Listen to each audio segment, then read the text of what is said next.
start recording it?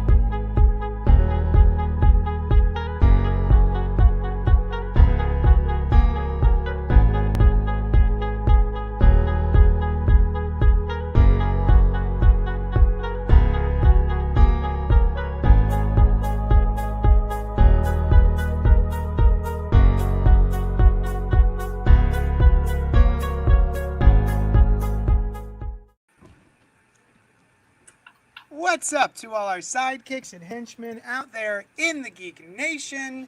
You are listening to / watching the CultPop weekly discussion show where we review this week's books and also maybe some other things.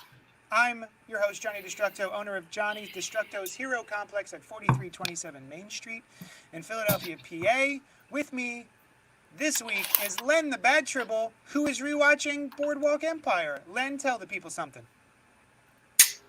Hey, what's up, everybody? I just finished watching The Sopranos. I was in the mood for crime, but early of 20th century crime, so I went back to the Boardwalk of 1920 to watch Boardwalk Empire, starring Steve Buscemi and Kelly MacDonald, produced by Martin Scorsese. I forgot. It's a show that so far, 5 episodes into the first season, still holds up. Amazing acting, fantastic scenery, just spot on work, and enjoying every minute of it. I figured it would have to hold up since it's based in almost 100 years ago, right? Like, make sure it's period accurate. That means it's evergreen for the next 100 years, instead of just being real cringy, real time. Very true. Also with us this week is Brian, who recently has rewatched, what was it? Superbad and Old School. Yeah. And I'll tell you what, they had Old School I loved, and I listed it among my favorite comedies for a little while, but I never rewatched it. And I was like, is it going to be as good? And it was really good. It was fun. It was funny. Superbad was also fun. There's little cringy elements here and there of stuff that's a little outdated, but overall, coming of age, high school comedy with it was a good time. And a bonus one, I recommended Mrs. Fletcher to my girlfriend, and I was just kind of watching it out of my eye while I was reading this last week's book. She was watching the last episode. Great show. I love Catherine Hahn, and it's a really fun show. Out of my normal wheelhouse, kind of indie movie TV show. Fun stuff. Yeah. So no one has talked about this show. I haven't heard anybody discussing Mrs. Fletcher. And it's fantastic. It's really, really well done. I love it. Right? That last episode was great. Ooh, great episode. And it's based on a book. I was hoping for more, but he said, nah, no more. But yeah, what a fun show. So wait, there's no season 2 coming? No. He said, he had written another book that was adapted for a show, and they did do more than the book. And he was like, we decided there was more story. And with Mrs. Fletcher, there's always more story to tell, but I just don't think I'm going to do it. Right after I finished season 1, when I didn't know it was a miniseries, I was like, when's season 2 coming out? Yeah. And it's not. So that's it. You just watch it again. Yeah, I guess I'll have to. What was I going to say? Catherine Hahn, I never really knew her until, Step Brothers? Oh, is she in that? I didn't know that. There's a scene in Step Brothers where she uses a urinal, and it is just my favorite scene in that entire movie. It's comedy gold. I love it. Also with us this week is Enter Enthusiasm Here enthusiast, Noel Bartocci. Hi, this morning I'm a coffee enthusiast because I'm really enjoying it. It's a long night. It was a very little sleep. Yeah.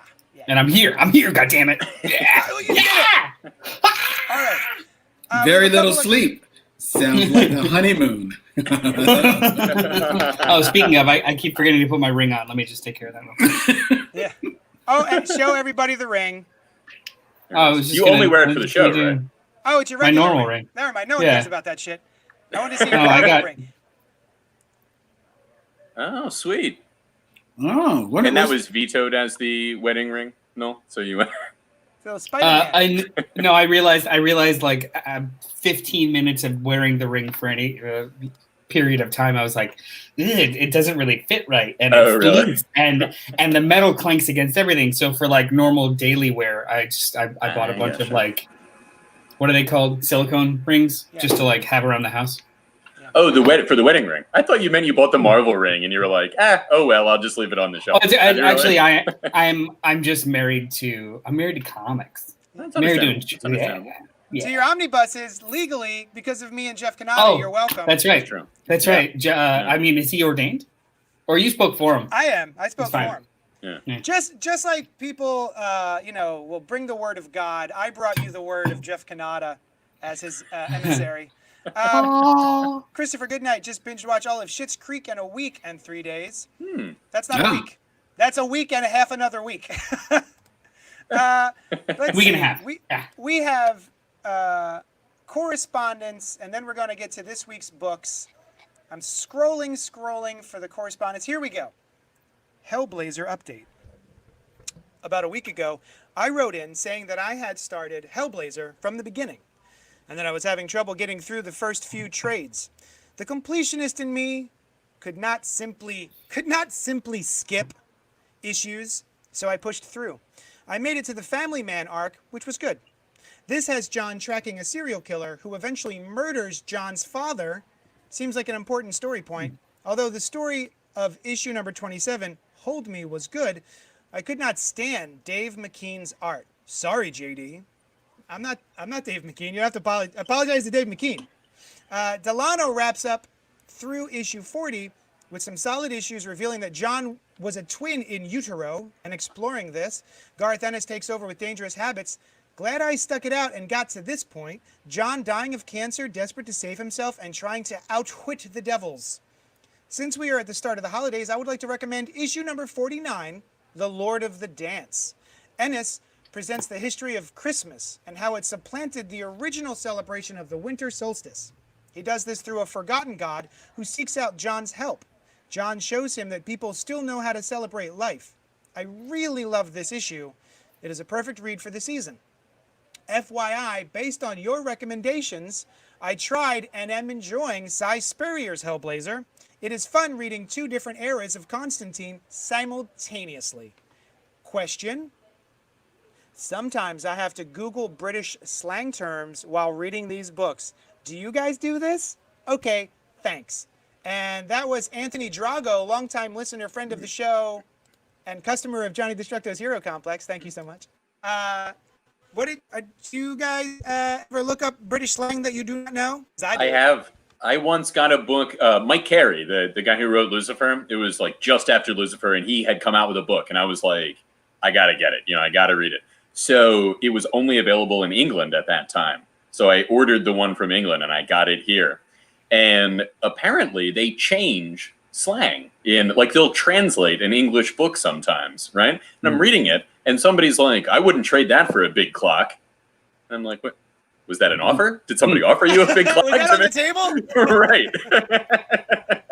And I think I wouldn't trade that for the world or something is what they would have changed it to. So that is one that stands out in my mind. But yeah, if I don't know something, I love to look it up or try to figure out Cockney rhyming slang or whatever.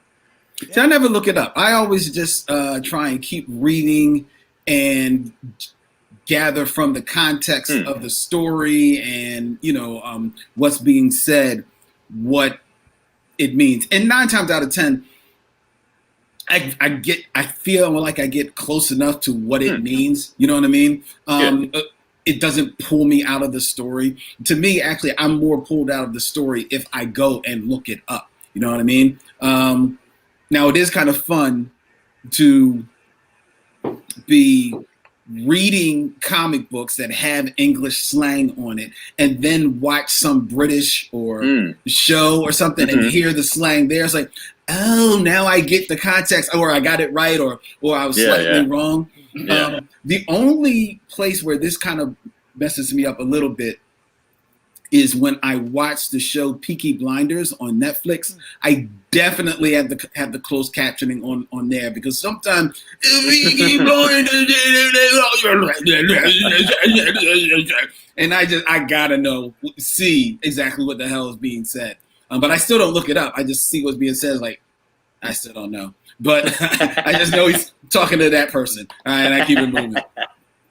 Nice. I've gotten that with the show Plebs sometimes. You guys ever see Plebs?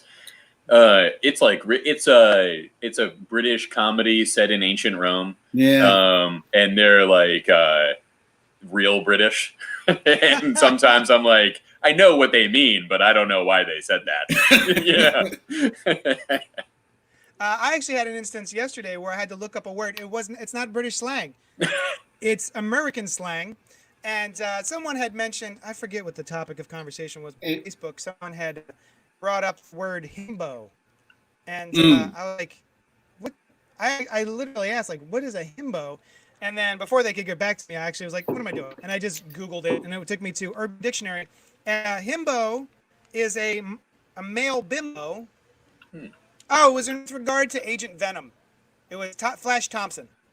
They had called him Agent Himbo, and I was like, what the hell is a himbo? Anyway, but thankfully, Christopher St. Saucy Goodnight was on hand in the comment section to chime in and go, JD, how did you not know what a himbo was? So that was a very, very important comment to place, and he really moved the conversation along. So anyway, I do have to look up words occasionally, and I like doing so. I like learning new phrases and stuff. It was a funny moment in watching Boardwalk Empire.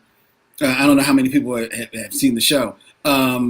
Steve Buscemi's character, Nucky Thompson, he's talking to Chalky White, who's a black character on there. And Chalky White, you got to remember, this is 1920. And he's talking to him about some guy that they're going to try to find. And Chalky White, he says, like, oh, don't worry, we're going to find a motherfucker. And then he walks off. And Steve Buscemi kind of like just nods his head. And then he turns to a white guy partner of him. He's like, what does motherfucker mean? And, and it was like really funny because like, maybe I guess that just became a thing in 1920, or if it definitely was more of a colloquialism of Black America at that time, perhaps. So it was actually that was actually an interesting moment in that show. You know, I think imagine the first people hearing that phrase would be like, I'm sorry, you do what now? What made you think I did that? So thank you so much, Anthony Drago, for writing in. I'm glad that you powered through. That's the thing about Hellblazer, is that there are a myriad of creators and, peaks and valleys, as with any run that goes 300 issues. So, I'm glad you're able to find some stuff that you like in there. The Garth Ennis run is really great. And Todd Engel, Homosexual, says, Azzarello's run was my favorite Hellblazer. Hard Times and Freezes Over are my favorite stories. So are you guys interested in doing a issue of Hellblazer for the show? The Sure. one that Anthony Drago recommended? Yeah. Check out a Hellblazer. Have to see if we can track that issue down for all of us to read. All right, let's move on to this week's books. How about Batman Catwoman #1 from DC Comics, written by Tom King with art by Clay Mann. UCS has this to say about it. Echoing plot points from King's epic Batman run, this sweeping tale is told to cross 3 timelines. The past, when the Bat and the Cat first fell in love. The present, where their union is threatened by one of Batman's lost loves. And the future, where the couple have a happy life, including their daughter Helena, the Batwoman. As the story begins, after a long marriage, Bruce Wayne passes away, which frees Selina Kyle to settle an old score. At every stage of their relationship, Bruce and Selina have an unwelcome chaperone. I will not say the name of that chaperone here. Oh, and that lost love of Bruce's? It's Andrea Beaumont, a.k.a. Phantasm. Just thought you'd want to know. So there was a bit in here that I didn't mention, because I thought that was an interesting twist at the end that I was not aware was coming. And I actually had to, when I reread it, I was like, oh yeah, I guess that kind of makes sense. They said that in the solicit? They said it in the solicit, and I cut it. I didn't say it. Yeah. Well, Brian, what did you think of Batman Catwoman #1? I thought it was good. I like a possible future story. I always get into that kind of thing. I'll tell you what. Alfred shows up in the past, and not about this book. Every time I see Alfred now, I'm like, man, it's Alfred coming back, And it's just harder to bring back a non-superpowered character and I Yeah. hope they eventually do. But yeah, it was a good time. It has the makings of a cool side story Batman, like a cool, entirely self-contained, we don't really have to worry too much about continuity kind of. Well, it's a Black Label story, so they will seem to have a little more license for that. And the art was great. The art is kinetic and defined. And so, yeah, I'm looking forward to what is happening. The thing that happens at the end that you left out of the solicit was most interesting. He was one of the, I think, like a page or two. I thought, oh, it might be this, a page or two before it happened. Oh. But I have no way to finish these sentences without kind of giving it away. Were you pleased at the reveal, or were you disappointed by the reveal? No, I thought it was cool. Like I said, this is its own thing, maybe out of continuity kind of thing, or maybe not out of continuity, but there's future stuff, and that's always kind of out of continuity. Can I Yeah. address that question? Because actually in the chat also Christopher St. Saucy mentioned, wait, Batman Catwoman is not in continuity? So it's written as though it is. However, because it's Black Label, they can choose not to. Whatever the ongoing writer wants to do can choose not to make it in continuity or take pieces of it when it's over. He constructed all this as it would have been the coda to his run. So the mindset of this is in continuity based off of Tom King's run. Do you know what I mean? So like it doesn't read like it's supposed to be out of continuity or it's a special story. However, they just decided to print it that way. Right. So yeah. you can read this assuming it's in continuity, and then we'll see if they ever like hold on to it or not, just like with comics. But it's not so far fetched, like a future version or oh my goodness, status quo is crazy from the beginning. Like it reads just like just a mini series, which I think is great. Yeah, you liked it. Yes, I very much liked this. This was just really, really well done. Like, Tom King has this sweet spot of a very self-contained, well-paced 6 to 12 issue series without the extra fat to just indulge. And this was that. This was really, really wonderful. Len, aka the Bat Tribble, you have been. I've noticed on my end that you really don't care about Batman these days. The ongoing title as it is. How do you think this Bat-Cat compares? It's interesting because I have just this week have had seemingly a very long-running conversation with somebody in regards to whom should be Batman's, a perfect paramour, as it were, and between Catwoman and Wonder Woman. And I myself fall, steadfastly on the side of Catwoman, which is what made Tom King's run of Batman so appealing to me. And I have, I'm on the record that I didn't like how I thought he kind of like wussed out at the end, and I didn't like how it ended for the most part. So I was very ambivalent about his whole Batman Catwoman run that he was proposing. And then when I heard it was going to be Black Book or Black Box, whatever the hell it's called. Black Label. Black Sandbox books. And when I heard that, I was even less enthused because I knew that meant that, he could maybe like even stretch some things or whatever. But duty bound, I was going to check it out. And I'm glad that I did. I thought that it was a very challenging raid. Let's put it up front right there. It does jump time frames wildly so, because time frames don't jump from page to page. They jump in the midst of pages, which sometimes can be very, very confusing, especially if you are not used to the language of comic books. And because there is no real discernible artistic change in the presentation. Like it doesn't jump back to like black and white because it would jump back in time, or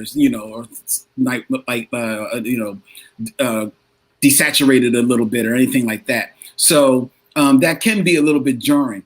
But once you catch on to what's going on, it's an interesting read.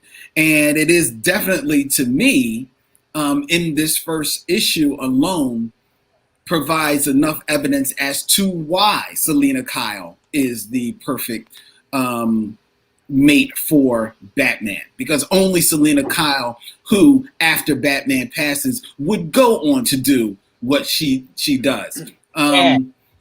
With respect to the man that she has spent her life with, but also in respect to who she also is and always has been.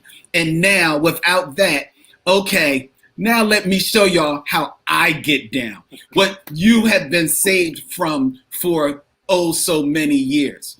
So I appreciated that. I also appreciated the nod to history with the Angela Beaumont character. I like that because that gave legitimacy to that story and to Bruce's feelings about that woman, because Bruce has had some women over the years, and only very few of them have stuck, and very few of them have been written in such a way that we are meant to believe they actually permeated his heart.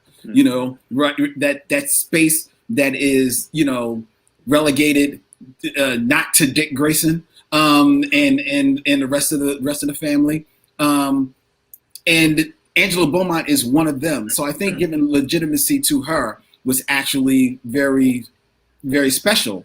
The twist at the end, I didn't mind. It felt true. It felt honest. It felt sincere. I am intrigued about it only because I don't want it to be untold by the end of the story. You know what I mean? That's the only thing. And maybe the setting of this story being in its own world will allow for that, and will allow for this to be just like this perfect, like he wants it to be, this perfect bookend to his run. And if so, then I will applaud him for that. Because as much as I haven't liked am ambivalent about Tom King's run on Batman, I'm not ambivalent about the man's talent. I do think the man is a talented writer. So I enjoyed it.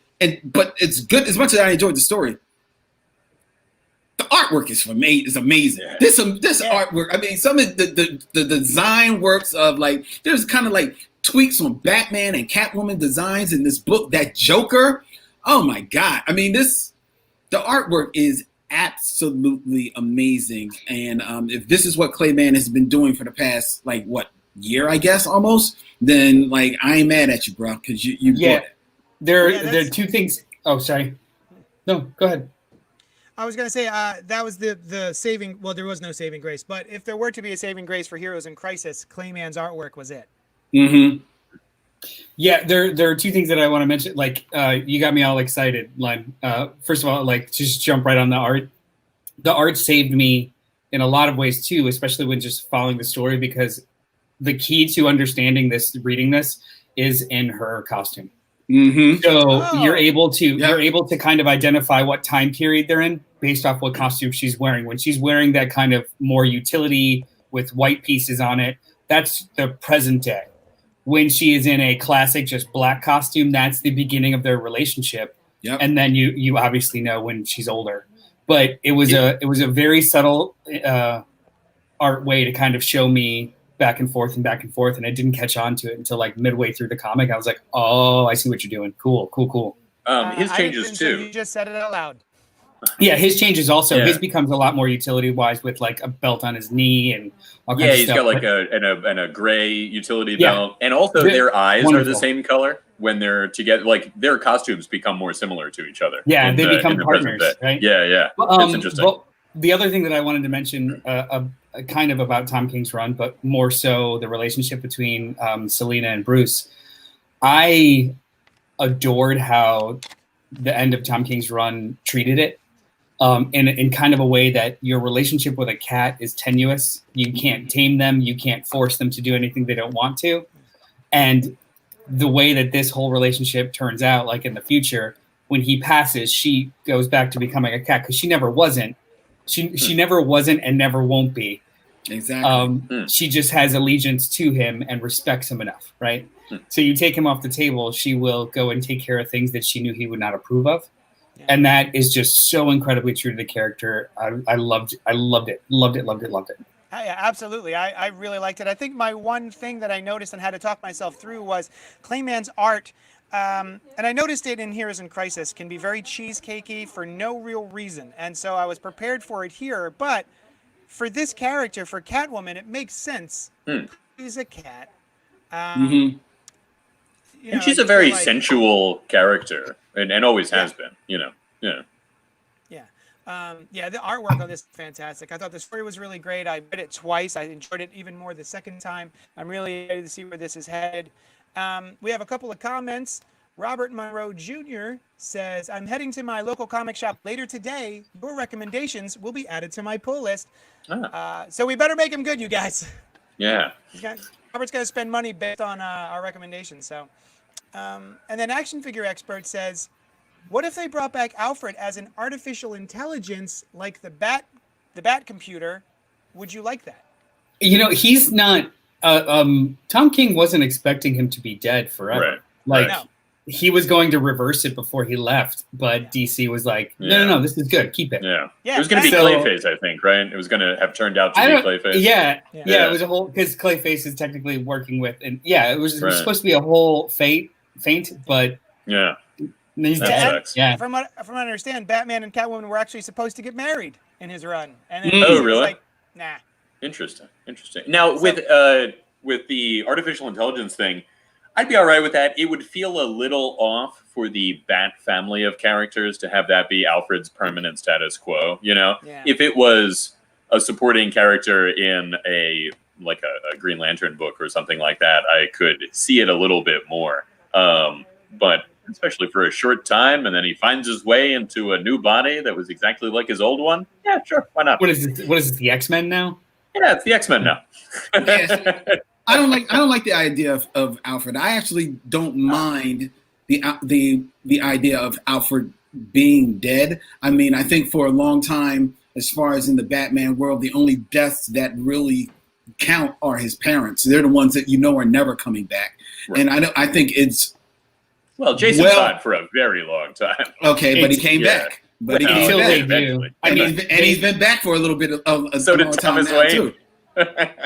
I mean, it was a different Thomas Wayne. I know, yeah. That counts. And also, but if you were going to bring Alfred back, then I say just bring him back, because I don't like the idea of him being Jarvis, the voice in his ear, because to me, then that nullifies to a degree Barbara Gordon as Oracle. So I would prefer her being the voice in the Bat family ear than Alfred. So, in a way, having Lucius Fox take on that role, which I feel like is happening, is more similar to the original Alfred, who was somebody that Bruce Wayne employed as an adult. Like he did, I think Frank Miller created the whole Alfred raised him in the 80s. No. Alfred was for a long time their butler from way back. I mean, his story actually has been retconned so many times. Yeah, I remember. And the original Alfred was fat. So, right.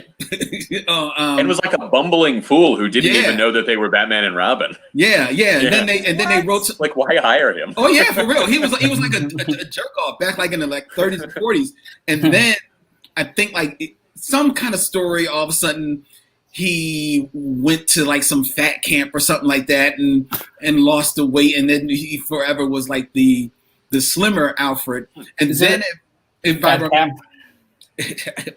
camp or something. And then, a fat camp for your help. Yeah, there you go. And then I had to look at them. I think it was the 60s or 70s because it wasn't Miller, it was before Miller. That if I'm pretty sure that it kind of started to get retconned about some of his military background and you know why he was able to like stitch up Batman and help him through all these other crises and stuff. It's stuff that's been peppered in over the years. I wonder if it was around the show. Not that that fits the Adam West show, but I just know that like he had died before, and they brought him back because they wanted to use him in the show. And I wonder if that was when they started to change the character a little bit. Yeah, they've inserted and retconned so many things into Alfred's history in order to make him like a more pliable character for Bruce, like military background, acting background, theatrical experience, like all kinds of stuff. Yeah, and you got to remember a lot of this was done over the first 30, 40, 50 years of the character, where continuity didn't work. Let's move on to King in Black, #1 from Marvel Comics, written by Donny Cates and art by Ryan Stegman. Darkness reigns. After a campaign across the galaxy, no Death March arrived to Earth, and, worse yet, he hasn't come alone. With an army of hundreds of thousands of symbiote dragons at his command, the King in Black is a force unlike any Earth's heroes have ever faced. Eddie Brock, a.k.a. Venom, has seen firsthand the chaos that even one of Knowles' symbiotic monsters can wreak. Will he survive an encounter with the god of the abyss himself? I don't know. Maybe. Oh, it was a hanging question. Can he? You can. So, JD, sorry, I was not laughing at you, but every time, and I have a feeling this will happen, whenever we review these books, I picture Noel, our colleague, coming with an army of symbiotes. Whenever you say Noel is coming with an army of symbiotes. Nice. Oh, I heard it that way. Yeah. And it's true. Yeah. That's pretty cool. Congrats. Yeah. Christopher St. Saucy says, what about my questions? I answered them in the comments, they're so in the he chat, should bud. just relax. All right, so King in Black. This is a sequel to the Absolute Carnage maxi series. I almost said miniseries. Gigantic series that came out, 2 years ago? Like a year and a half, I think, right? Okay. 2018, the end of 2018. Which I really enjoyed. And now this is Absolute Carnage Part 2.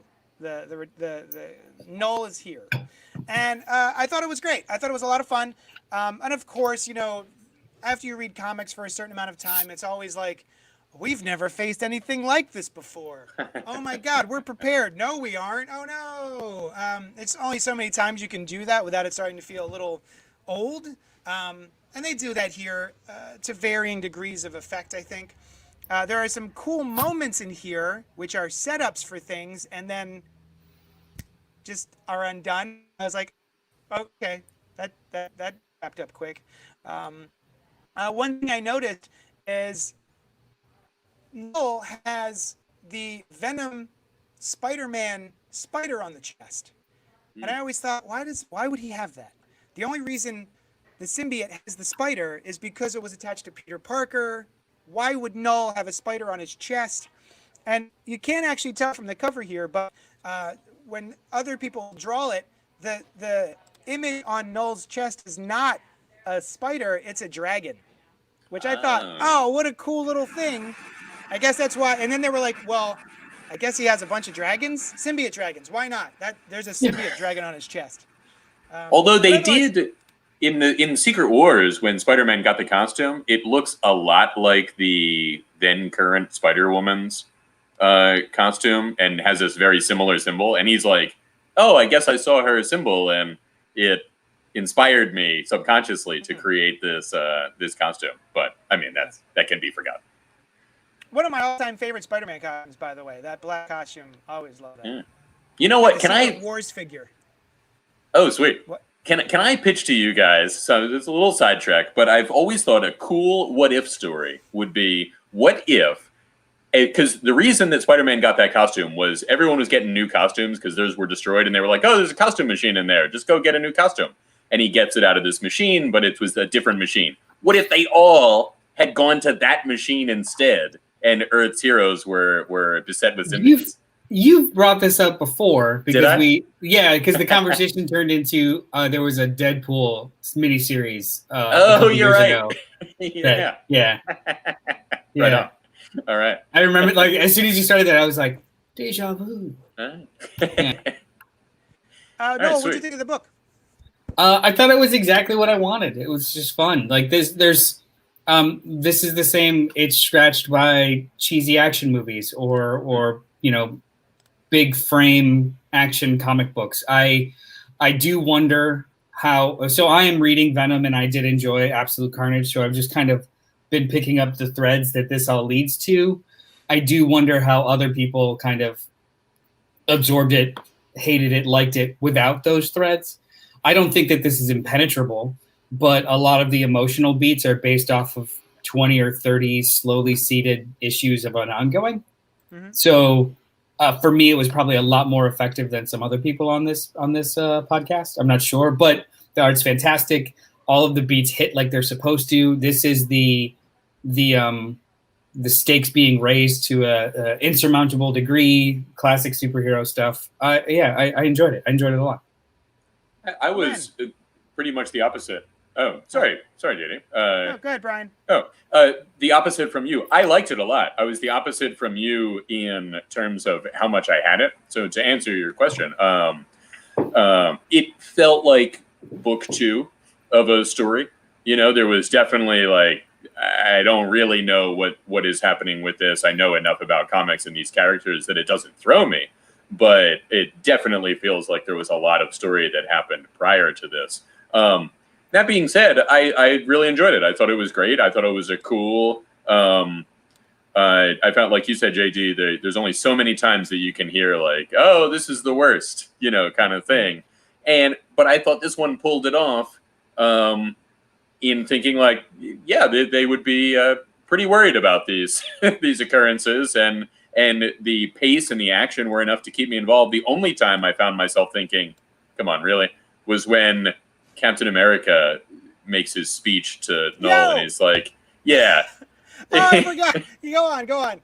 Yeah, well, when he's like, "Usually this is when you never, when we win, but now we're just gonna watch." And I'm like, really, this is the first time that this has happened where it really felt like a completely ignoring the rest of superhero continuity kind of moment. Was that what you were thinking, JD? No, actually, I brought it up on the screen here. It's the beginning of the book, and you have a really tight focus shot of Captain America's eyes, and he's very serious, and he is speechifying as if he is speeching to a room full of Avengers. Move! Come on, people! It's go time! Ground teams and evacuation ships are mobilizing in drop sites as we speak, but we are on deck first. Let's get mean, shall we? And then it pulls out, and it's just him with 3 other people in front of a computer screen. Like, who are you speeching to? There's like 3 of your best friends are in the room. What's happening? When you're in a room with She-Hulk, you are always at level 10. I actually kind of laughed, and I was like, what? It's just... He's giving a huge speech to 3 people in front of a computer. Why?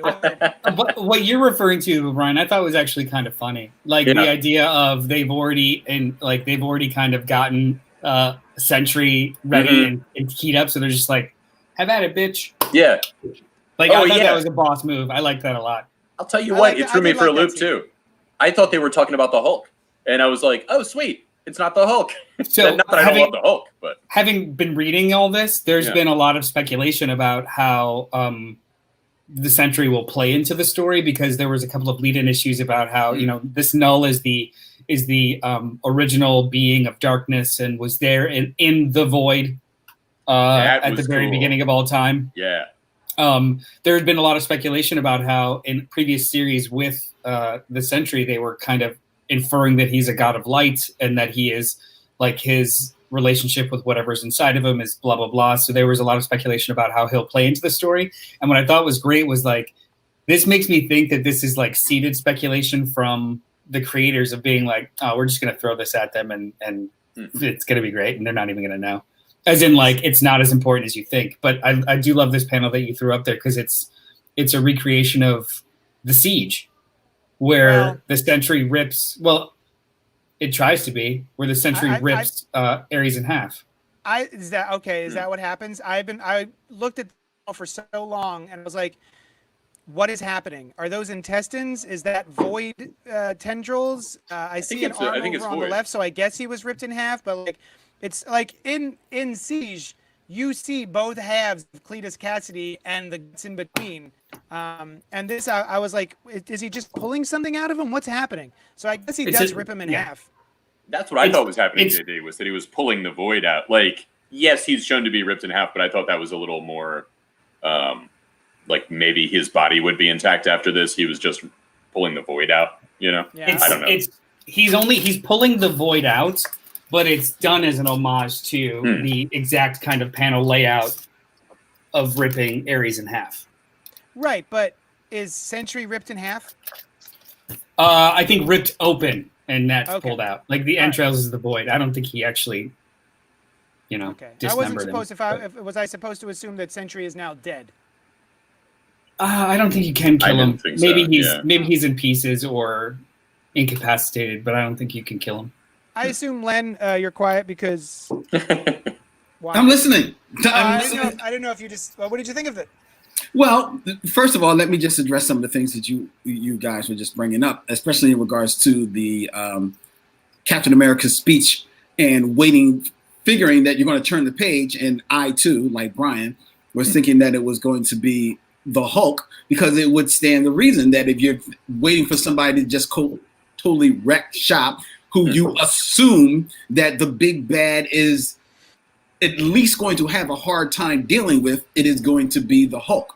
When you turn the page and you see that it's the Sentry, then that makes me think, oh, this is not the Captain America that I know, because the Captain America that I know realizes that the Sentry is always just the biggest bluff in comic book history, and that whenever he shows up, especially as the person that is going to save the day, no, that is actually going to be 2 pages of the biggest fake out ever. And what do we see? We see 2 pages of the biggest fake out ever. And it has happened so many times right in front of these same damn heroes. I can't believe that they were just hedging their bets on, yes, sir, here I come to save the day. No, you don't.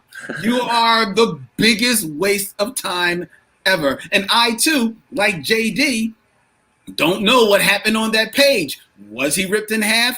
Was he ripped open? I didn't know if it was an homage to some other page. And if it wasn't well done, because JD, who reads everything, didn't catch it. And if JD didn't catch it, I damn sure am not going to catch it. And the fact that the 3 of you still are unsure of exactly what's happening there means that I'm right in expecting that the Sentry is not going to do anything in this book but be the biggest fake out. So, I agree with that. Yeah, he's not going to do anything in this book. I don't understand. If we know that, why doesn't Captain America know that? Sure, he's died and resurrected a few times, but he seems to come back with all of his faculties. So I would think that he would remember that the Sentry is a big fake out. Certainly Tony Stark would. You figure the rest of them would as well. That being said, the art on this book is great. It's fun art. It's fantastic art. It feels like Brian said, a book 2 of what's going on. But because it is typical comic book big event type of stuff, you can pretty much pick it up, read it, know what's going on, and keep it moving. Did I care about what was going on? Absolutely not. I did not care one freaking bit. But you know what? This book is not for me. This book is for people like Noel, who love the whole Venom storyline up to now. This book is for people who love Marvel comics in general and are just going to buy anything Marvel. This book is for people who love big, bombastic comic book superheroes, just getting into these big cataclysmic events time after time after time and do not care about the redundancy of them. So, and for you people, I say enjoy. There's enough madness in this book for you to enjoy. Go ahead. I felt. The idea of this being issue 2, I mean, you don't have to read the 30 issues and tie-ins of Venom and miniseries. Just read the 5 issues of Absolute Carnage if you feel like you're really that lost, because this is pretty much a direct sequel. The whole thing has been kind of structured as a way of like, that was one big movie. All of the issues of the comic that have happened between it is just like kind of lead in, maybe television stuff. However, it's all just recapped really fast or catch up really fast here. You could literally just read the 2 events and be fine. Hey, Noel, didn't Eddie Brock have, wasn't he missing a hand the last time we saw him? Yeah, that was taken care of. That was taken care of. Good. Mm-hmm.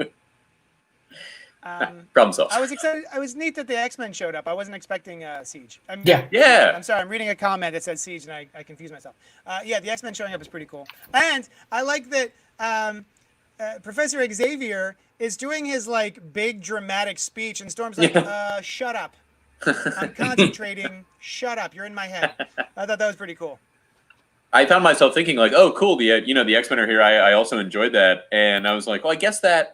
Other than the Fantastic Four, that is now, there really are just X-Men and Avengers, over the last 10 years or since the movies. Like, everybody else's character groups are kind of fall into Avengers now, if they want them to, at least. Oh, Christopher has a point. What I was thinking of was when the Sentry ripped Carnage in half, which is in the beginning of New Avengers, and then Siege... in Siege, Sentry ripped Ares in 2. Yeah. Yeah, not the other guy. What did you call him? The guy who's not Ares? Doesn't matter. Anyway. No. There's a lot of people. I said Ares. The God of War. Right? Oh, my bad. Erratic #1 from AWA Upshot, written and arted by Kare Andrews. You're 15 years old. You're suddenly granted incredible powers. Cool, right? There's only one problem. You can only use your powers for 10 minutes at a time. What do you do when you have to save the world, but you only have 10 minutes to do it? This is the problem faced by Oliver Leaf, a teenager who has just moved to a new town and a new school and is having a hard enough time navigating classes and his crush before the interdimensional monsters started showing up. Kari Andrews, I don't know if he's not a household name, but he is Jadel's known name. I really like Spider-Man Reign. He did a whole bunch of really wonderful Hulk covers, I think, during the Bruce Jones run. I might be wrong about the writer, but yeah, I started noticing when he was doing the Hulk covers. And then he wrote and drew Spider-Man Reign, which was basically Dark Knight Returns for Spider-Man, which had some really cool parts in it. I thought that's an underrated story. I really enjoyed that. And now he's back doing a book for AWA. I thought this was really fun and pretty cute. What did you guys think, Noel? I thought it was fine. There was a lot of parts of it that I thought were really, really well done, and I really liked the art. But then there was some over the board kind of overly dramatic aspects to it and I wasn't sure if it was played for laughs or I'm supposed to think these people are cartoonish, especially like the teachers and stuff. They're very cartoonish. Yeah, but it tonally it just hit flat for me. So like the students felt very real, everyone else felt very cartoonish, and it juxtaposed in kind of like a weird way that didn't really sit well. And not in any kind of like it's broken and shitty, just in like if there's more to the reasons as to why these people are being portrayed like this. It wasn't in issue 1, so right now it just feels loose-ended. Also, the idea of whatever this kid can do and how he can do it. I mean, we got like 2 pages of something, but I'm not sure what it is. I guess there's a whole nother kind of normal world where there's people with and without powers, which is only hinted at, which is cool. I think this was just fine. The art was beautiful. I've always really liked Carrie Andrews' art. And you keep mentioning Reign. That was such a cool miniseries, but he also did a really, really fun run on Immortal Iron Fist. Oh, that's right after he did one. He did a mini, and then also he's been a film director for a little while. He did a couple of horror movies. But yeah, he's just a creative type that kind of like goes buck wild on things for a while and then comes back and forth. So like I was really happy to see his name, but so far this issue 1 was just kind of it was solid, like 3 out of 5. I enjoyed it a lot. I thought again the art, you can't knock the art. I like the character designs. I like the acting in the art. I thought it was actually spot on. It actually, I felt for moments. I mean, there's one scene where his mother, oh my God, this boy's mother, who is unlike any mother that I've read in comic books for quite a long time. That scene right there, JD, that's exactly where I was going. That page is essentially just her having a conversation with somebody outside a store. But as you read the conversation and you read what she set herself and her family up for, and the disappointment that it is met with, it is all right there on the faces of the people that are speaking the words. And I thought it was like, wow, this is really good acting. This is well paced out. And it was something different, a different note, a different beat to find in a story that has a lot of familiar beats with it, like just young kids got powers, but that's also represents like the other half of his life, the other side of the guy. So that was an interesting beat that, and everything that's going on, how he has to take care of his mom and what his mom is dealing with, like as evidence there in the scenes that JD is showing her bouts, apparently with alcohol, without trying to give too much away. I thought was real. It was real, and considering, like Noel said, the more cartoony aspects of some of the art and some of the situations that happens earlier in the book or throughout the book, I still felt that tonally it still worked in much the same way that especially, let's face it, today's comic book buyer and media enthusiast, if you're ingrained in the work of manga and anime, which can sometimes have a cartoony aspect to it, yet the stories can definitely veer from page to page between serious to comedic, and action, and you still are invested in the story. It still feels true, and I felt that was held true for this story as well. So that's why it didn't take me out of it. And you're right, Carrie Andrews is actually just a creative force to be aware of. His mixing of media in this book is truly spot on, and it's one of those books that, like, if this book, like issue 2, takes 6 months to come out, I won't care because I'll see the work on the page and I won't even mind.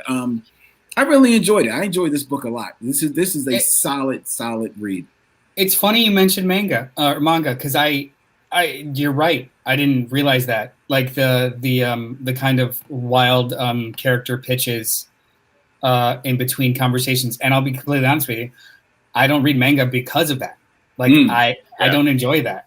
Seconded. So that will stop me from reading something. It makes more sense that there are pieces of, like, everything you said I completely agree with, and I love what I love about this book, but a lot of the stuff tonally left me cold, and it's the same stuff that leaves me cold when I read manga. Yeah. I have, like, it's a pet peeve of mine when there'll be like you have up on screen right now, JD, is like story, and then there'll be like a minimalist panel that kind of displays their emotion. And I know that's the language of it. I just, that is one reason that I don't like reading anime or watching anime or reading manga. I felt this. Oh, also, JD, since you said nobody ever talks about Spider-Man Reign, I will go in as well. I loved that. I loved it, and the art was great. Like, that's most of what I remember about that book.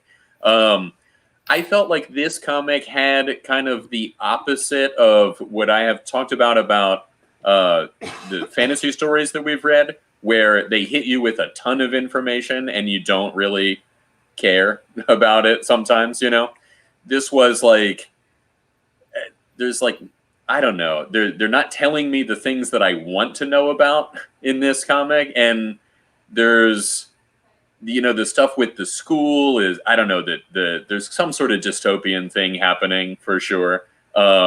We didn't get quite enough about it. I just didn't find myself hooked. There were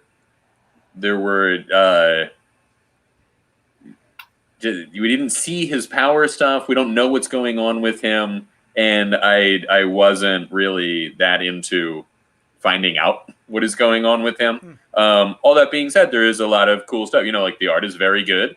I could see it being the kind of thing where once it's collected, it is good. More of this story is fleshed out. I found myself with the mom. I'm like, you moved based on what is essentially an internet scam. Like, yeah, the page that yeah. you showed before of him kind of dealing with the landlord. There's things in the panel that are just amazing that Carrie Ann just puts in there. Like he's essentially covering for her. She's hiding behind the couch, potentially passed out.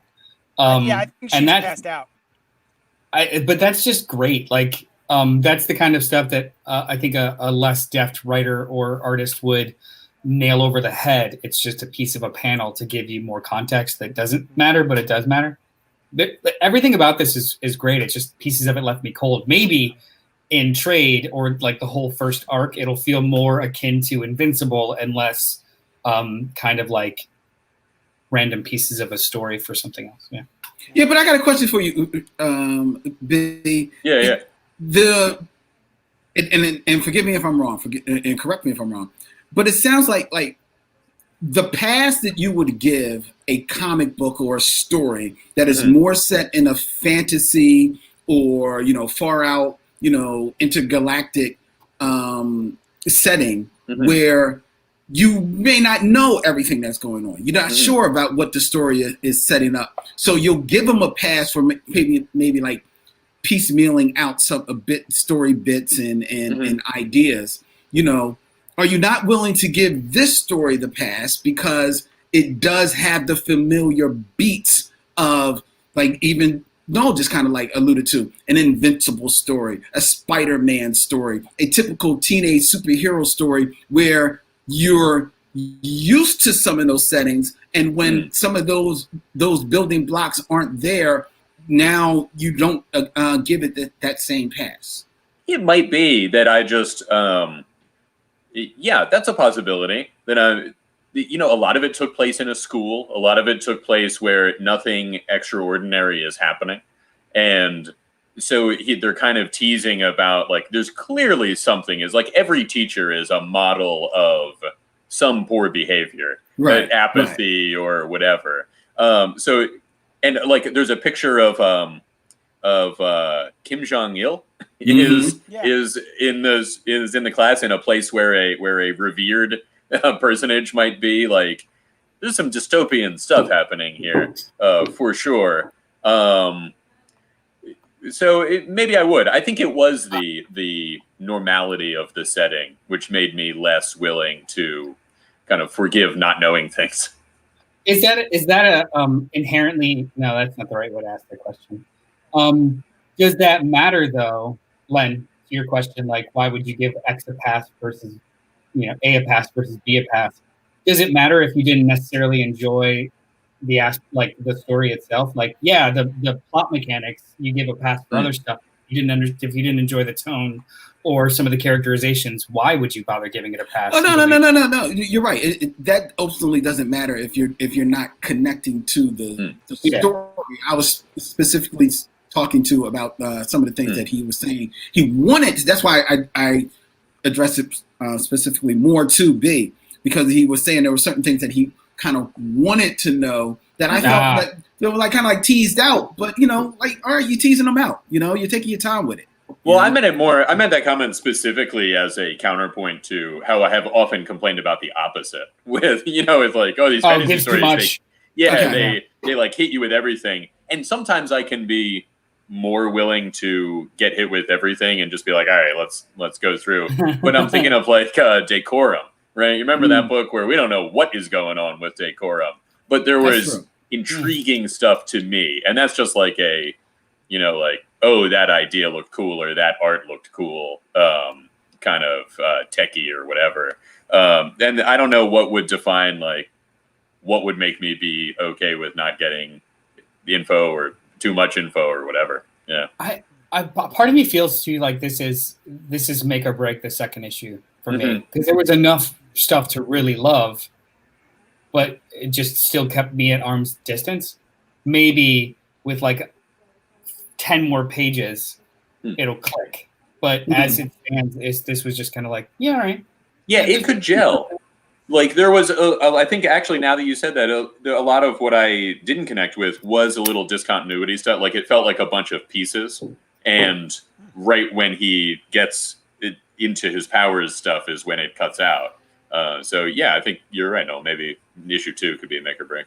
I thought it was great. I really enjoyed Sweet. it. I love the artwork. I love Cariandro's pacing in this issue. I know you thought you didn't get enough information. I thought we got just enough information, and we spent enough time with these main characters to get a sense of who they are and how they interact with each other. So then, the end reveal was actually kind of like, geez.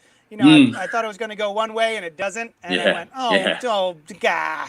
So I'm really excited for the second issue, especially since I don't think I've read anything from AWA Upstart? Yeah, I think we have. Yeah, we've read a couple things. Sentence. Oh. I did not read anything from AWA Upstart that I've enjoyed yet, I don't think, to the extent that I'm enjoying this. This is the first book that I'm looking at and being like, oh, okay, maybe there's some interesting stuff coming from this publisher. I think we've dipped in before, and I've just been sort of tepid on it, unless I'm forgetting a book. For the uninitiated or the people that haven't been listening for a while, AWA Upshot, we've covered American Ronin. We tried Devil's Highway. We tried something else, but yeah, Old Haunts. We tried that, and we tried. No, I think those are the 3 that we've read, but they're all completely different books. Yeah. And I thought JD. I think American. Yeah, I was going to say. I'm sorry, JD. I'm sorry to cut you off. I thought. You correct me if I'm wrong. I thought you liked American Ronin. I do, but I like this much more. I'll tell you. Agreed. Another thing about this, and this is really just personal preference, is the whole he only has his powers for a little while is really screws with my power fantasy, man. I'm like, I don't want to just have powers for 10 minutes. I think that's a spectacular conflict. I actually really like that. However, we didn't really get to see it. True.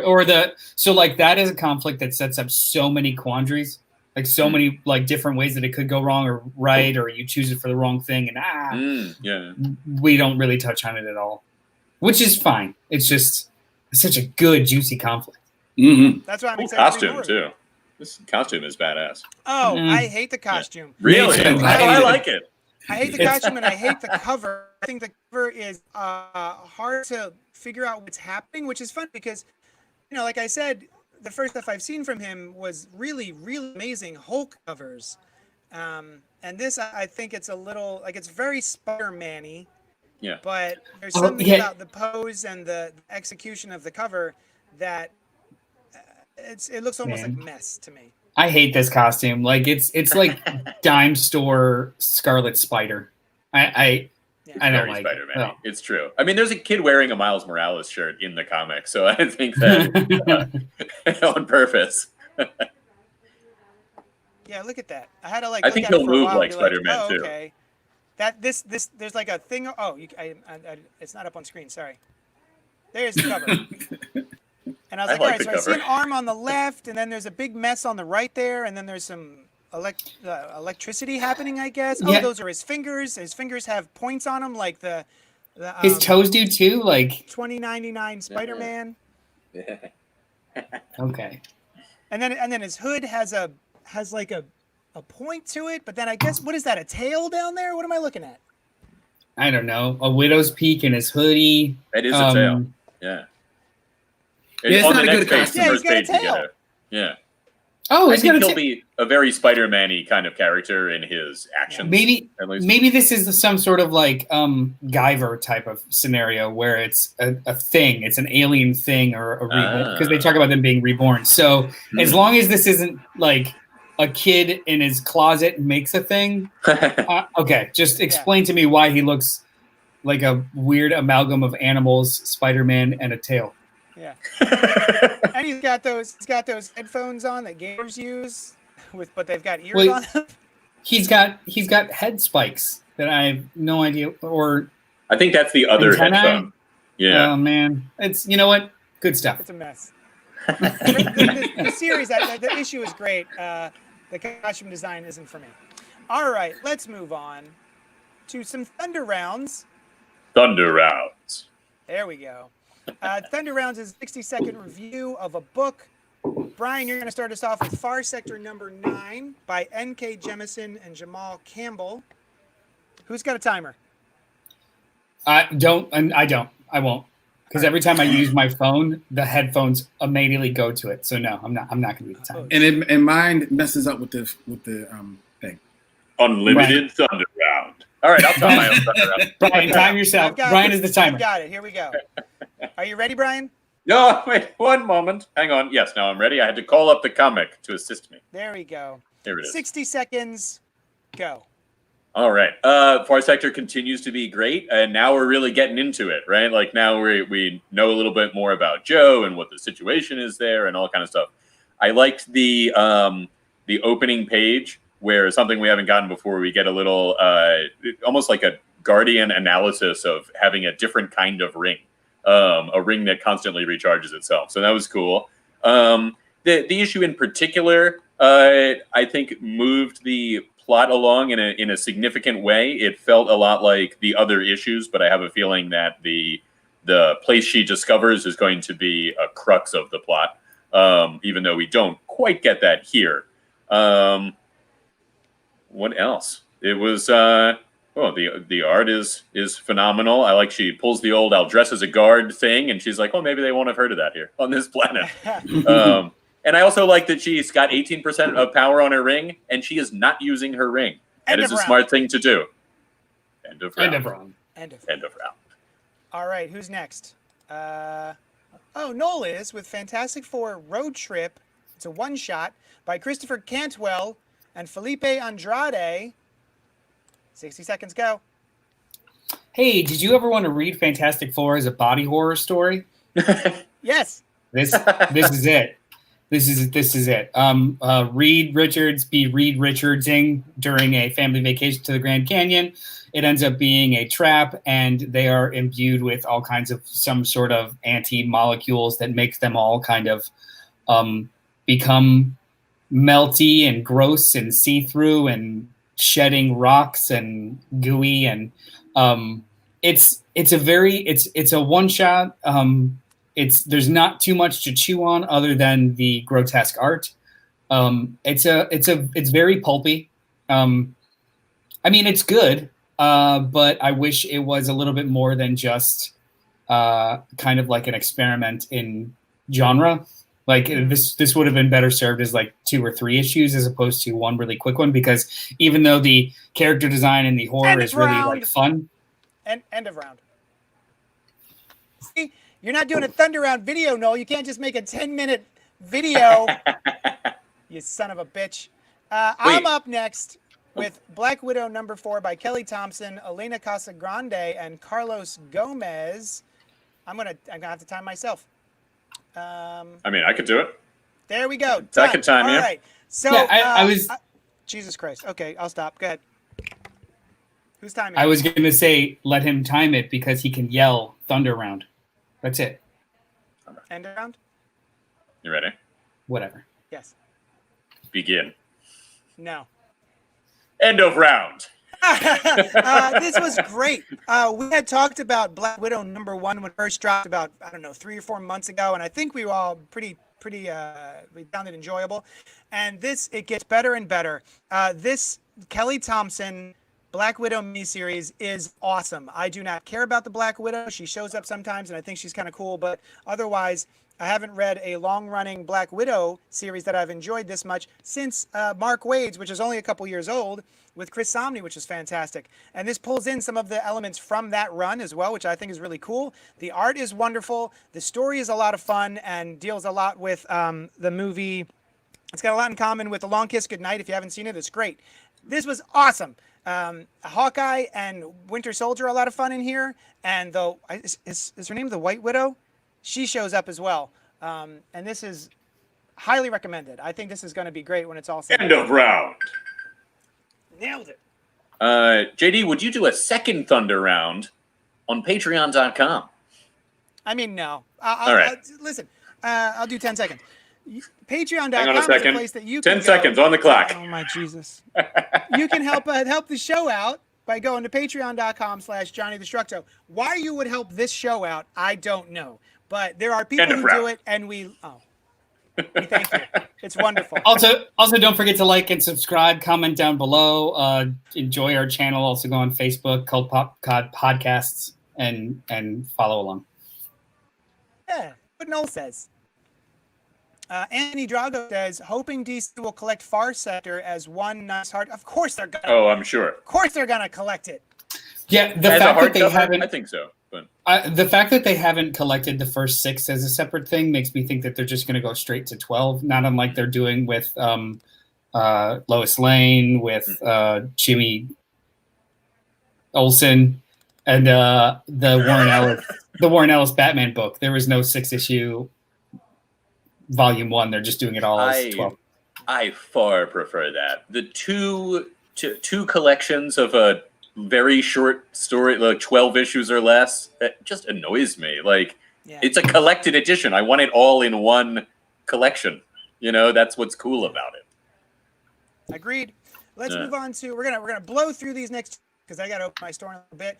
Justice League Endless Winter #1 special from DC Comics, written by Andy Lanning and Ron Mars, art by Howard Porter. The crossover event of the season begins here. The Justice League encounters an extinction-level global storm brewing at the former site of the Fortress of Solitude. Enter the Frost King, a monster mad with power with an army at his command. What devastating mystery lies in his past, and how does he tie to Queen Hippolyta, Swamp Thing, Viking Prince, and their reluctant ally Black Adam? 2 timelines will reveal further clues and secrets throughout each chapter of this blockbuster tale. And as I was lining this up to start talking about it, I got a notification on my phone that iFanboy called this their pick of the week. I had heard this a couple of days ago. I was not interested in this book at all. And I said, well, the iFanboys, they like, it's their pick of the week. Oh man, I really misjudged the importance of this book. This is going to be great. I'm very excited to read this now. And boy, do me and iFanboy not have agreement on this one. Holy cats. I thought it was cool that they picked up a thread from the Fortress of Solitude stuff. I think it was part of Bendis' Superman story.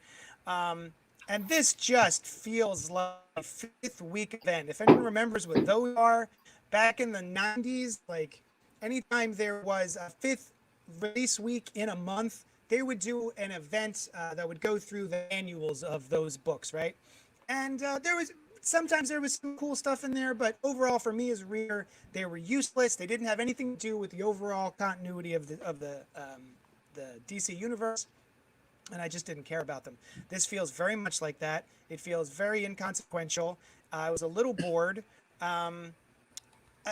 There's a sequence where Wonder Woman offers Batman a ride home because they're somewhere far away. But, like, how did he get there? Like, all right. And then all of a sudden he's got a super cool snowsuit, even though he was in the snow earlier in the issue. But now I don't know. That's all dumb stuff. Listen. This is the stuff I'm thinking about because I didn't care about the rest of the issue. That's my review. What did you think, Len? Yeah, this was dumb. This was just dumb. It was just a dumb waste of pages. Lanning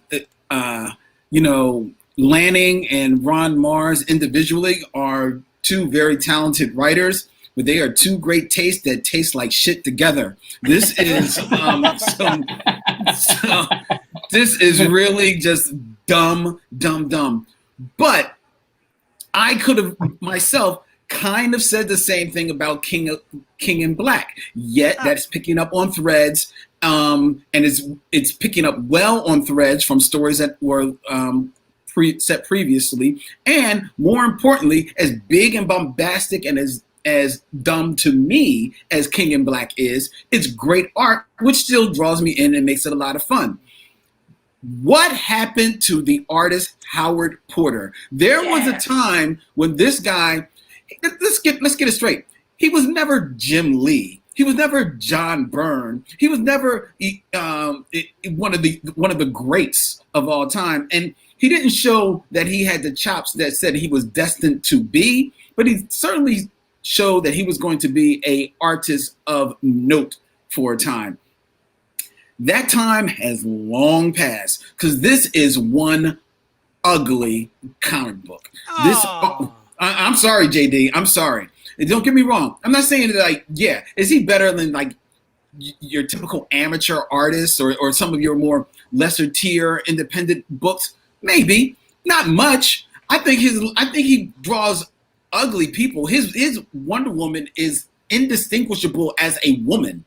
I find every aspect of this book considering that it is Howard Porter, to be almost amateurish in the way that it's done. The line art, the perspective of the characters with one another. There's a scene where Flash and Black Lightning literally tower over a Christmas tree. What the hell is going on in this book? It is a really ugly, dumb comic and a waste of time. And I, who never have knelt at the altar of iFanboy, but people like them, people who I know respect them, so I'm like, I give them some kind of note. I got to question, what were they thinking if they made this their book of the book of the week? I actually kind of want to talk about this. I listen to iFanboy. I haven't in a little bit, but I think that they're great. But there are times when they have pick of the week nostalgia style picks. So something will remind them of a run that they adored. Connor's actually guilty of this a lot. Like a run that they adored, it just reminds them, and it's just kind of like, oh, this was fun, and it reminded me of this. So it was my favorite thing I read this week. And when I saw that it was this, I immediately thought, I should read this. Is this because it was surprisingly great, or because it reminded them of something that they loved? It is a 90s style comic, I feel like. Maybe it is. I suspect it's the latter. I haven't to the episode, but I can't. There are, I think I had 15 books on my pull. There are 15 other books I enjoyed reading more than this. On the topic of the art, I really liked Howard Porter, and I didn't think that this art was bad. I just not what I expect usually from him. But JD, can you go to the first appearance of the Justice League here? You see the Flash and Green Lantern, and I want to know who is cosplaying as Jon Stewart in this comic. This guy is just some dude who does not remind me of Jon Stewart at all. You mean his face? His face? Just his face, yeah. He's obviously in the costume, but I'm looking at him there's something that doesn't look like Jon Stewart about him, it just really stood out to me. I mean, all of their, the Flash doesn't look that great on that page either. But I like his speed kneecaps. That's cool. Yeah. There's some coloring stuff too. Oh, sorry, JD. Go ahead. Oh, no, go ahead. There's some coloring stuff where the Flash's symbol is red at one point, which is a more easily understood mistake than the top of his boots being yellow. I noticed, which was unusual. Yeah. I thought overall, it's just one. It was just one. No, battle. I think I kind of toned down. I genuinely forgot the last third of this book, what transpired. There's an ice monster guy in the snow. Yeah, and then that's cool. That's fine. Also, why would the entire Justice League to take care of Catman? Who are these characters? It's Catman. Catman, Icicle, Rampage. It's the Secret Six-ish. Yeah. Who took over an entire government, which seems like, how long did they think they were going to get away with that? Yeah. Now, the interaction of the Justice League was one thing about it that I liked.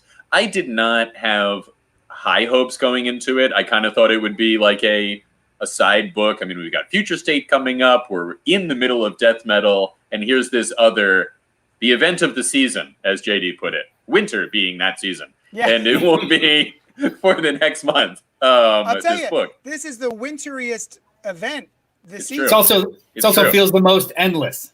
It's only one episode. So far.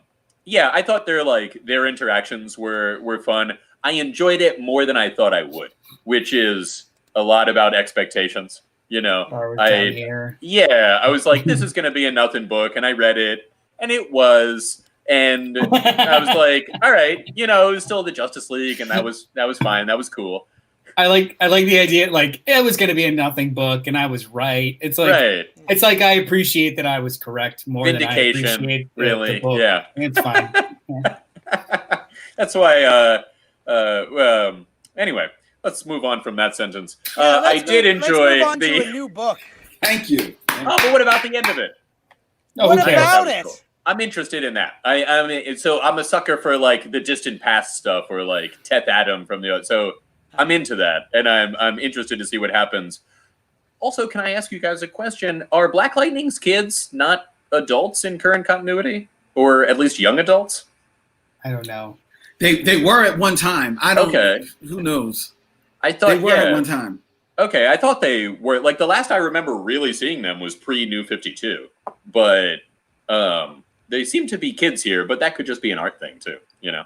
Yeah, exactly. Yeah. Well, I mean, an art thing. They're written as babies. Like, how is that an art thing? That is true. Is that in the? They're decorating the Christmas tree and talking about like they're written as children. They're written definitely as like young, small children. Yeah. They are significantly shorter than both Black Lightning and the tree. So, yeah.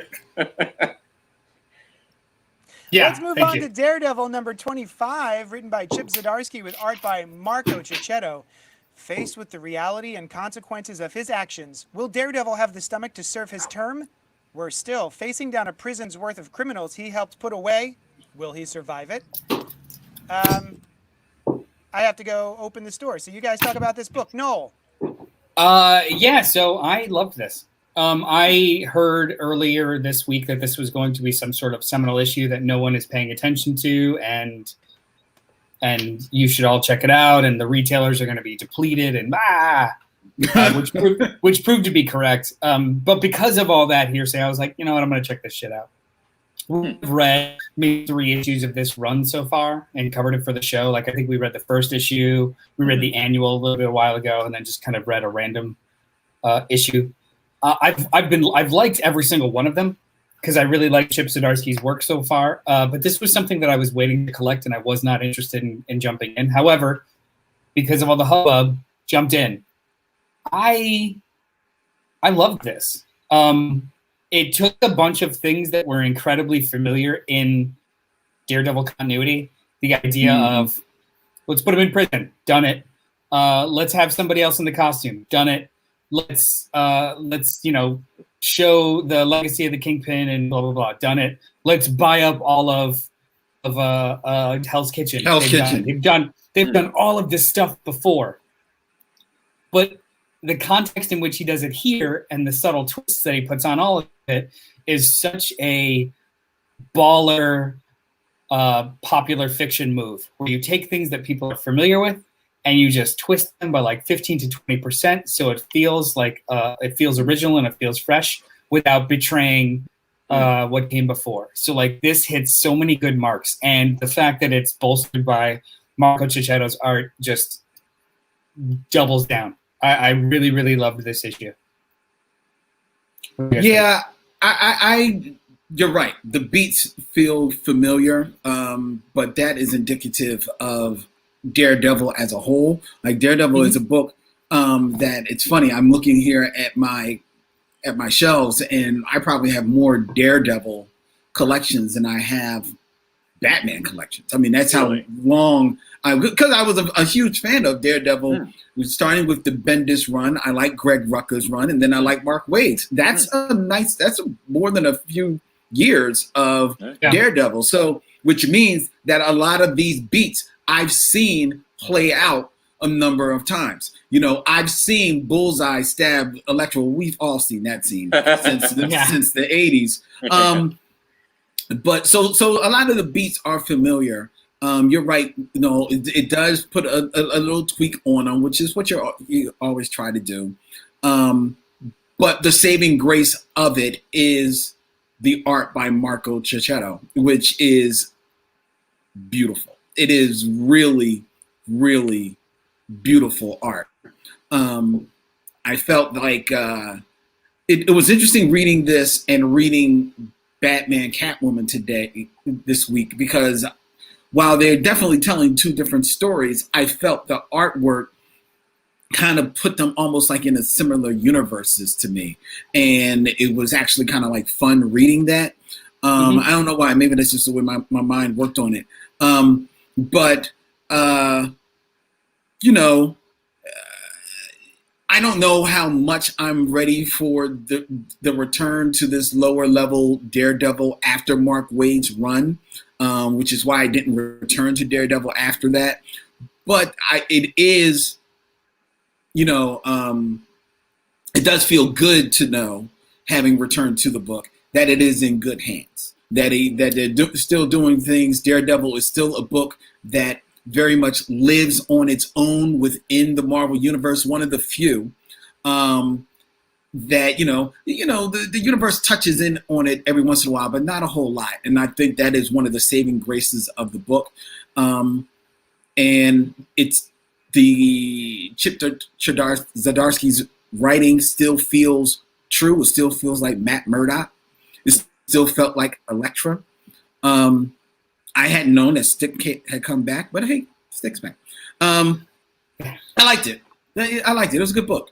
The art again, the way that he draw. I talked about this in a Thunder Round. If you guys wanted to see full thoughts, go back where I don't go 60 seconds. But the way that they depict, or the way that he depicts Elektra, I love it. Like, she is like with her very large frizzy Greek hair. It's the way that she just kind of slithers into to frame. There's an ethereal quality to her that is just amazing. It makes her more of a mythological character in this book, like a goddess that Matt is the only one who can touch. You know, like there's a lot of like really great contextual stuff that they do through the art. And I mean, I didn't see the end coming, even though I should have, because I was just enjoying all the pieces, right? Like I didn't immediately assume that it was going to be like that, that was going to happen, if we're going to bother spoiling. I think it's all over the place. I feel like we can. Yeah, this one Elektra, is pretty open. So the very first issue of this entire series, Matt is off his game, accidentally kills someone. The whole 20 issues since then, it's been back and forth what he should do legally about it. He surrenders himself, and now he's in prison for 2 years. She takes over the mantle of Daredevil.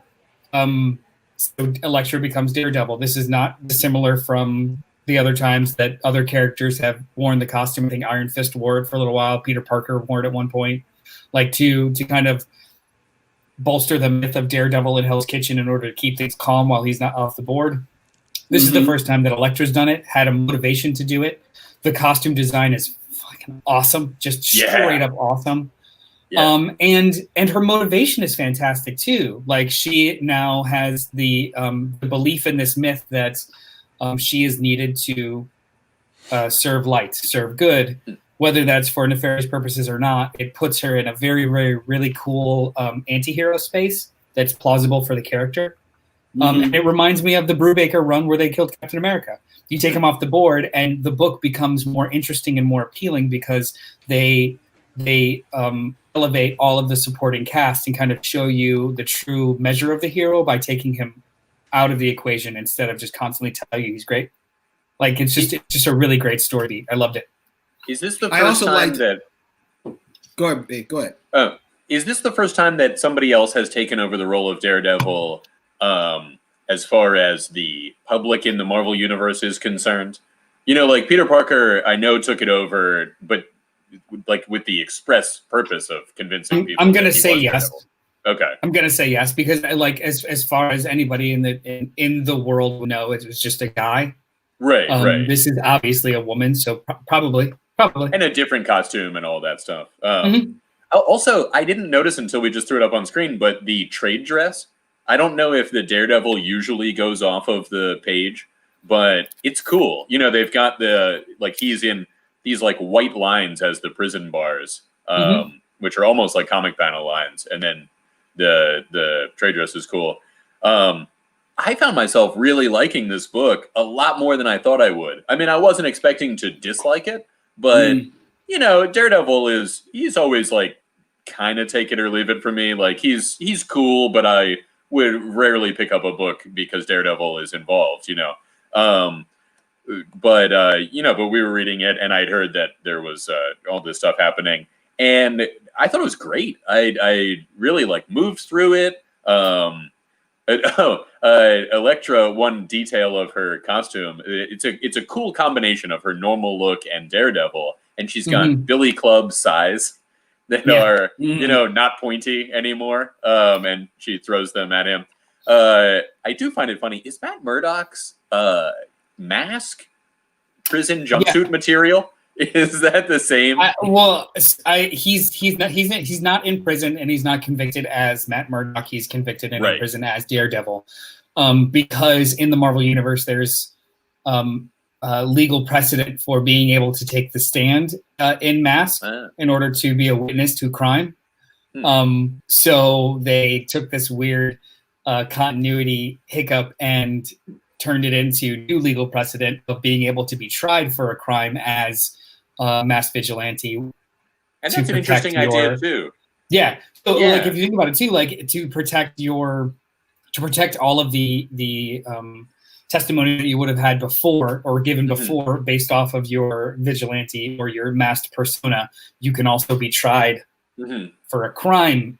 So like Daredevil is in prison this time, not Matt Murdock, which is like a really weird distinction. Yeah. Yeah. Like if you were in that world in however smart it might be to have a bunch of superhero vigilantes, it works out fairly well for the Marvel universe. You know, they've saved the world a lot and they do a lot of good stuff. And it makes sense to say like, okay, we can also imprison this. We can the costume, that entity is a legal entity. It would be something that they could conceivably do in their world. So I know we pay attention a lot to like the big events and the other books and the big characters and Spider-Man a lot, but I truly believe like in 20 plus years of reading, the real strength of like the line and the overall continuity for Marvel is based off of the strength of how quietly good Daredevil is and how quietly good Captain America is. If those two titles are just like under the radar performing or just very enjoyable and solid, then it seems like everything else is healthy. I'm not exactly sure what the analogy over on DC is. Maybe it's Batman and Superman or like the Wonder Woman book that no one talks about. But when Daredevil and Captain America are as good as they've been and people are just not really talking about it, I think everything else just kind of like feels stronger because of it. They're like the backbone of the Marvel universe. The big two that symbol, I never read regularly. You should. Like the big should. symbol superhero and the street level vigilante. If these two books, these polar opposites are strong, usually the entire line is strong. And then somewhere in the middle, you've got Spider-Man, who's like, you know, the public figure, but street level. But it's like these two polar opposites are the Marvel universe to me. You see them And as polar most of my opposites. collection- That's interesting. I think their function is polar opposites. Yes, like I see them as more similar characters. Yeah, see polar, that, but see, not their that's, function. that's because you don't read Daredevil. It goes back a long time, but there is one of the best Daredevil stories that Frank Miller wrote, Born Again, and a piece of that story actually explicitly deals with the differences between Captain America and Daredevil. And I think what Noel has said has kind of like he really hit it on the head, because as I was thinking about that, you probably are right. I too had followed Captain America and Daredevil for a long time, and they do kind of like support the backbone of the Marvel Universe. Daredevil is very much the street. You would think Spider-Man is, but Spider-Man goes so much into both worlds. He really doesn't, He's it's very not the public, streets too. of Marvel. Right. Where Daredevil is certainly more like, grounded right in Hell's Kitchen. And Captain America, as much as you can get into the spy genre with him, he still very much is Mr. Avenger. You know what I mean? So he is like that aspect of the Marvel Universe, right there in that comic book. So I think you hit it on the head. No, there's one bit in this comic book that did leave me a little cold. And that is where Elektra, I'm assuming, having no ideas how the streets work, has a homeless woman come up to her and ask her, hey, can you spare a little bit of money? I'm out here on these streets. And Elektra says, I don't carry cash. However, I have this $90,000 necklace, the $5,000 necklace. This will get you two on the street. Go, take this, and be well. We know these streets. The second this old woman with her shopping cart turns the corner, we know that she has been knocked upside the head and has had her shopping cart and this $5,000 necklace taken from her. Or if she even should happen to make it to somebody who she thinks is a fence. And let's face it, did this woman look like she really knew what a fence was or where to go to fence this necklace? No. The second she makes it there, nothing good is going to happen. And it doesn't ring true that Elektra doesn't know this. Also, I'll tell you, the part about that didn't ring true for me was like, Elektra just, I think, bought most of Hell's Kitchen, right?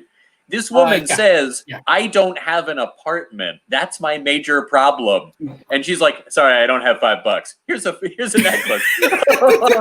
Sleep on this. Right. It's definitely like a not thought out move, but I actually think that it's indicative to the hero she might be.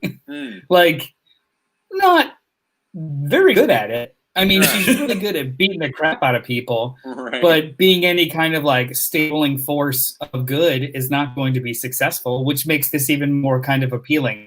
Now, I have read that this is new status quo. This isn't like in 4 issues she's out of costume.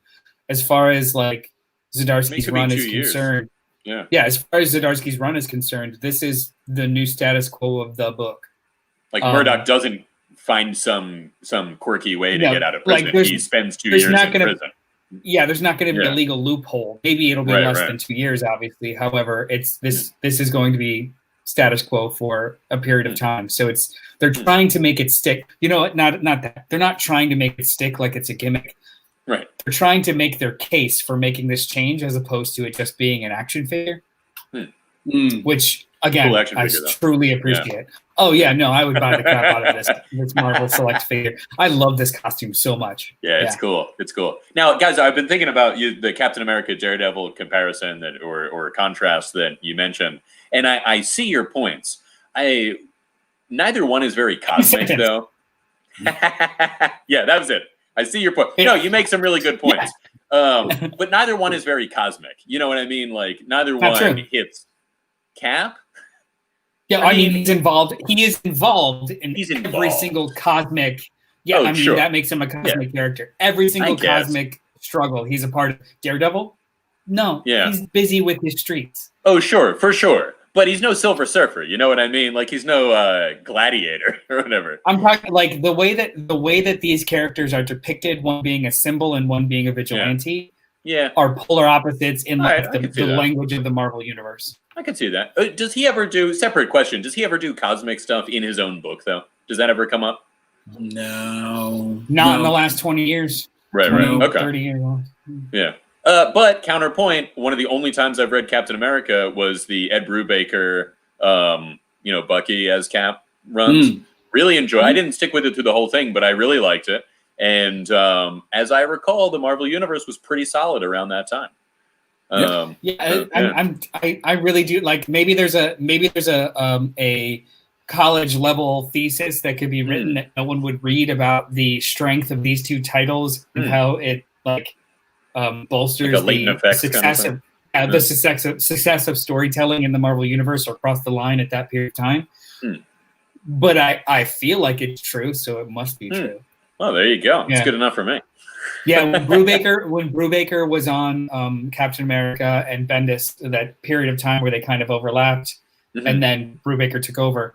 That was a period of time. That was the the new Avengers universe of Marvel Comics, and all those events that really felt like they mattered. That was, and even and I think at the time, what was the Spider-Man book at the time was J. Michael Straczynski too. So like really like straddling the line between those other two polar opposites. When those three books are hitting, man, the whole universe just feels right. Right on. Yeah, I said Ruckus there, but I meant Brubaker. My bad. Yeah, Brubaker. But you're right. Like a couple years ago, not a couple years ago, just not that long ago, somebody asked me who my favorite Marvel character is, and I immediately just kind of looked over at my shelf, and I was shocked that I have more Daredevil hardcover collections than any other character. But under a gun, I wouldn't have said Daredevil's my favorite character. Well, I think there can read be more a Daredevil than anyone else. I think there can be a disconnect there. There are definitely times where I'm like, these characters are my favorite, or even this company is still my favorite.